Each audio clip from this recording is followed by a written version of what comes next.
Há uma certa percepção de que o crime está sendo escalado no Brasil, tanto a criminalidade violenta, e os exemplos são vários, nos mais diversos estados. E, do outro lado, ministro, há uma certa percepção, com todo respeito, de que faltam iniciativas mais contundentes por parte do Ministério da Justiça. As iniciativas que ficaram mais conhecidas nos últimos anos do governo Lula sobre a área da segurança pública foi a insistência de se colocar câmeras corporais nos policiais, que é uma política pública, a meu ver, que pode ser válida, pode ser discutida, como isso funciona, como não funciona, mas não pode se resumir a política de segurança pública à colocação de câmeras nos uniformes dos policiais. E mais recentemente, que foi dado uma grande publicidade, o assim chamado Plano Pena Justa, que na minha leitura, pelo menos, claro que a gente defende o tratamento adequado dos condenados e dos presos, mas o plano soa, com todo respeito, mais como uma política de desencarceramento, é prender menos e progredir mais rapidamente de regime os criminosos. A portaria do Ministério da Justiça 830,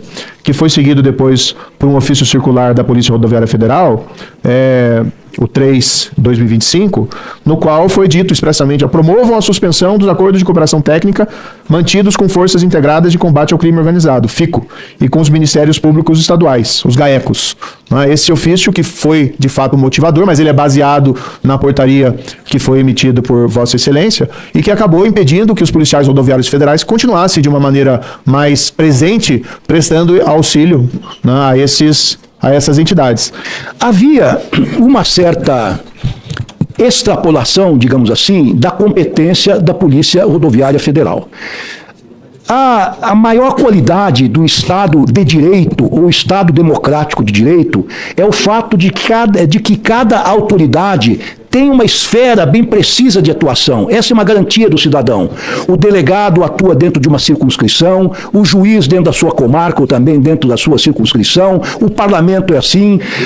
O executivo é assim, cada juiz tem as suas atribuições, as suas competências, as polícias também. Nós temos a polícia judiciária, que é a polícia federal e a polícia civil, nós temos as polícias ostensivas, ou basicamente que são as polícias militares, e nós temos a polícia rodoviária federal, que tem, assim como a polícia federal e a polícia penal, as suas atribuições rigorosamente delimitadas na Constituição Federal. E qual é a atribuição da polícia rodoviária federal?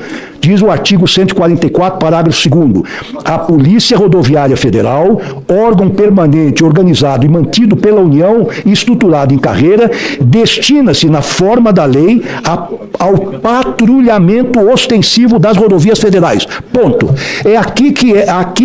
A isso que se circunscreve a atuação da Polícia Rodoviária Federal.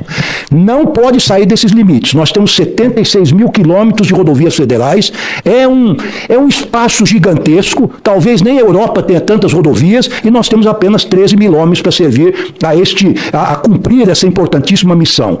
Esta atribuição constitucional foi regulamentada pelo Código Brasileiro de Trânsito, que também estabelece as atribuições da Polícia Rodoviária Federal dentro das rodovias federais. Bom, então, a Polícia Rodoviária Federal estendeu, me falo na presença aqui do nosso prezado diretor-geral, que nos acompanha nessa preocupação, estendeu demais as suas atribuições. Começou a invadir, até para o constrangimento da Polícia Federal, digo isso, e das polícias civis, começou a exercer atribuições típicas da Polícia Judiciária. Começou a efetuar prisões, mandados de prisões, busca e apreensões, começou a atuar, por exemplo, todos os testemunhais na Cracolândia, no coração da cidade de São Paulo, com mais de 50 vezes, eu vi pela televisão, fiquei estarrecido. É este o papel da Polícia Rodoviária Federal? Está nas comunidades, está, enfim, colaborando com outros órgãos.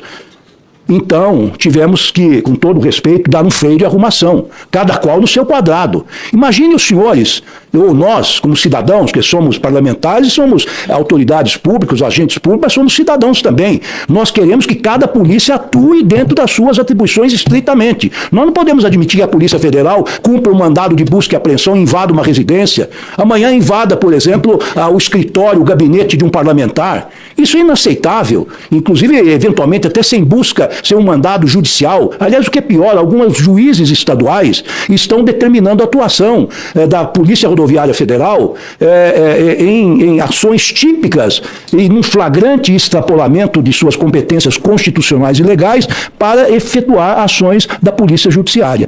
Então, eu penso que nós temos que atuar estritamente dentro da Constituição e das leis. Me perdoe uma expressão que é muito usada pela juventude, cada qual no seu quadrado.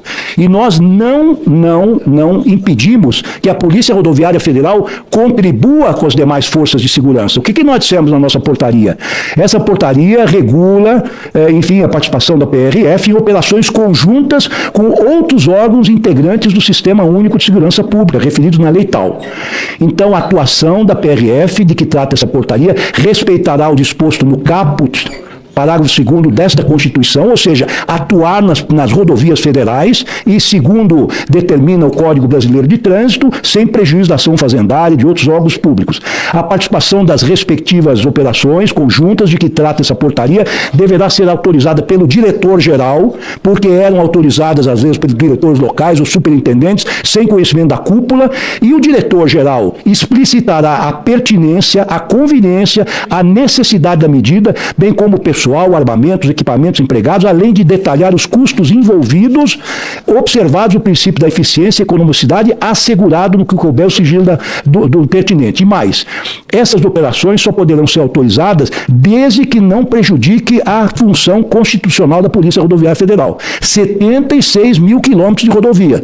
E há uma queixa da sociedade que não é por ineficiência da polícia, porque só conta a federal com 13 mil homens, não tem o dom da ubiquidade, mas as ações de colaboração só poderão ser feitas desde que não haja prejuízo para as atividades constitucionalmente explicitadas. Tem um artigo aqui que excepcionaliza essa situação.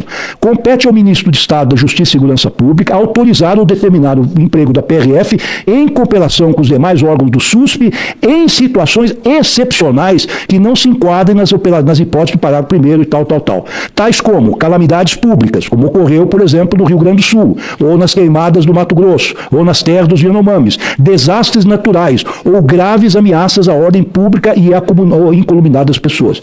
Então, a Polícia Rodoviária Federal precisa voltar para as rodovias, não pode exercer as funções de polícia judiciária, isso está explicitado na portaria e também na PEC. Esclarecendo, senador Moro, nós temos aqui o nosso Antônio Fernando, o prezado diretor da PRF, diz que tínhamos 10 representantes da PRF nos GAECos, nós continuamos com as operações de inteligência, vamos colaborar caso a caso, não há nenhuma questão com relação a isso, as FICOS estão em plena operação, são aquelas operações integradas entre a Polícia Federal, a Polícia Civil, a Polícia Rodoviária, a Polícia Penal, Militar e até as guardas municipais muitas vezes estão envolvidas. Nós tivemos no ano passado mais de 200 ações, temos 36 FICOS em andamento. Nós, só no ano passado, para ter uma ideia dos números estratosféricos, nós descapitalizamos o crime organizado em mais de 6 bilhões de reais em bens e em valores econômicos.